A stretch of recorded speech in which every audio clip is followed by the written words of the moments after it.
Neighbourhoods completely emptied of their residents. Only 3 years ago, Jalala in northern Iraq was a town with 80,000 inhabitants. In the hands of Islamic State until 2014, Kurdish forces have since recaptured the town. At the end of 2015, some of the town's inhabitants began to return. But it's hard to resume normal life when the scars of war are still so present. In the market of Jalala, the fragrant aroma of spices is all but a distant memory.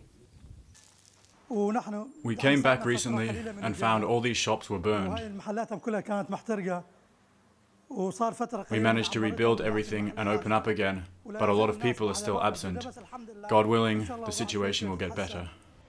The escalating violence has forced millions of Iraqis to flee. Over 3 million people are now displaced.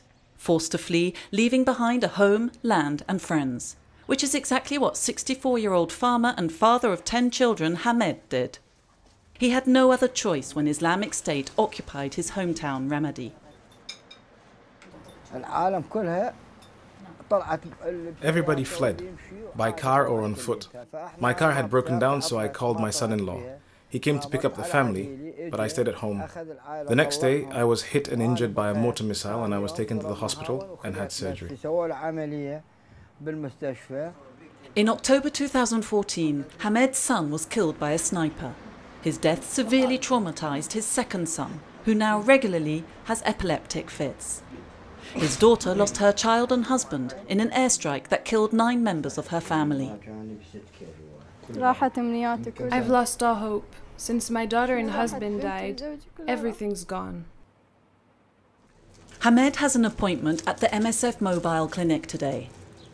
The conflict continues to intensify in Iraq, greatly complicating the work of aid organisations. MSF teams continue to respond to the humanitarian needs of displaced people.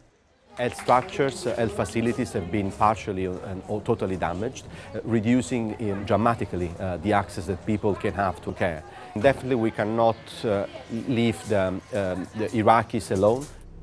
Traumatised by the violence he has witnessed, Hamed has just one dream: to go home with his family to Ramadi, even if the region is devastated. 40 to 60% of the town is said to be destroyed.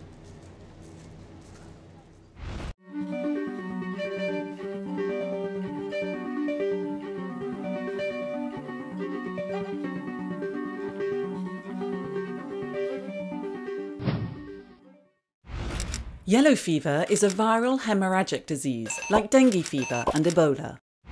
It's caused by a virus transmitted by the Aedes mosquito, but only infected females can actually transmit the disease. It bites mostly during the day. Yellow fever occurs in tropical regions of the Americas and Africa. In around 80% of cases, the infection causes no or very mild symptoms, similar to those of the common flu or malaria. They usually disappear within a few days. In around 20% of cases, the disease is far more severe, and other symptoms develop: jaundice, hence the name yellow fever, kidney disorders, bleeding, convulsions, and even coma. Between 25 and 50% of severely affected patients die. According to the World Health Organization, an estimated 30 to 60,000 people die of yellow fever every year. It's a difficult disease to diagnose, as the symptoms alone are not enough. A blood sample has to be taken and sent for testing at a specialist laboratory.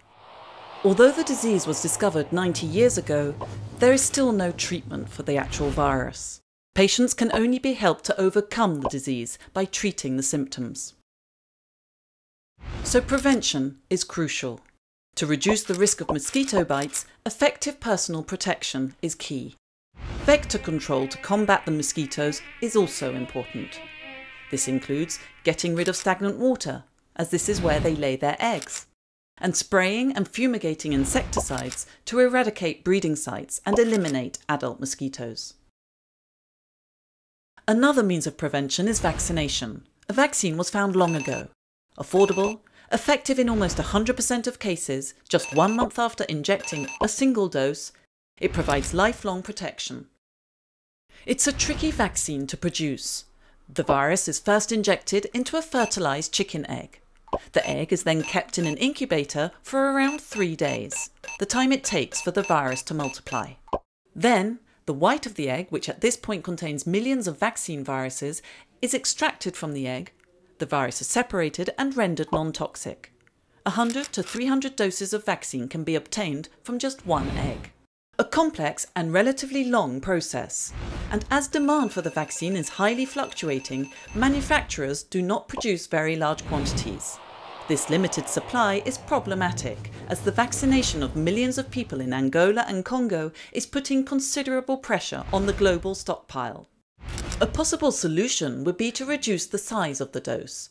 A preliminary study on one of the vaccines showed that 1/5 of one dose still provides sufficient protection. But further studies are required to confirm that this method is truly effective.